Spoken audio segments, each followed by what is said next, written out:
तुलसी Tapovan YouTube channel में आप सभी भक्तों का बहुत बहुत स्वागत है।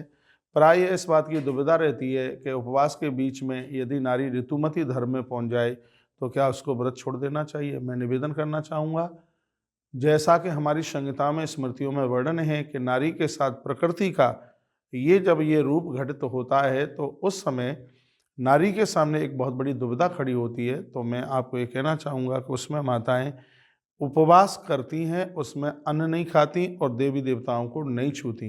अब आप ये कहें कि अब हम भोजन कर लें, पूजा तो कर ही नहीं सकते, तो उसमें व्रत खंडित होता है।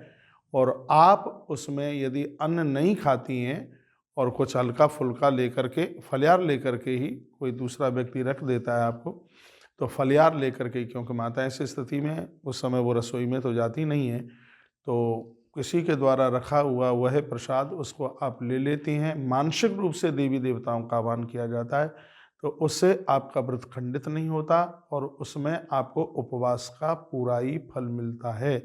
इसलिए मैं पूज्य मातृशक्ति को कहना चाहूँगा कि इस स्थिति में आपको कभी भी व्रत छोड़ना नहीं चाहिए, चाहे वो एकादशी हो, चाहे वो प्रदोष हो, चाहे वो नवरात्रा हो, चाहे वो और कोई दूसरा व्रत हो।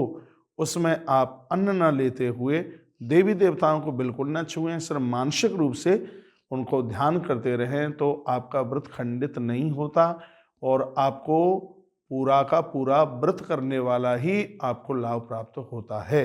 तो आने वाले माह के महीने में ऐसे कई व्रत आ रहे हैं, जैसे शिव महारात्रि आ रही है, शिव महारात्रि आ रही है, प्रदोष आ रहा है, 2 प्रदोष हैं इस महीने में। तो कभी ऐसी कोई स्थिति होती है तो इस बात को आप ध्यान में रखिए, देवी देवताओं के स्पर्श मत कीजिए, रसोई में मत जाइए, अपना हाथ अन्न से मत लगाइए। मानसिक रूप से भगवान की आप पूजा कीजिए, मानसिक रूप से भगवान का आह्वान कीजिएगा, अन्न मत खाइए, तो आपको उस व्रत का पूरा फल प्राप्त होता है। उसमें कहीं किसी भी प्रकार की कोई कटौती नहीं है। ये धरती तो पूज्य मातृशक्ति के ऊपर रुकी हुई है।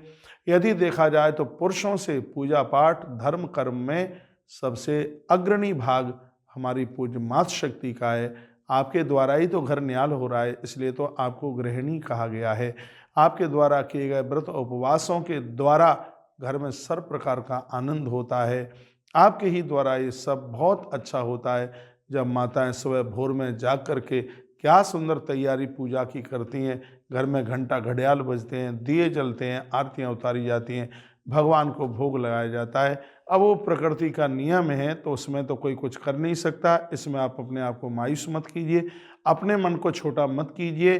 भगवान ने इसमें ये बिल्कुल इतनी बड़ी रियायत दी है कि पुरुष बहुत कुछ करके जो पुण्य प्राप्त करते हैं, आपके द्वारा सिर्फ चिंतन करने से उतने फल की प्राप्ति हो जाती है।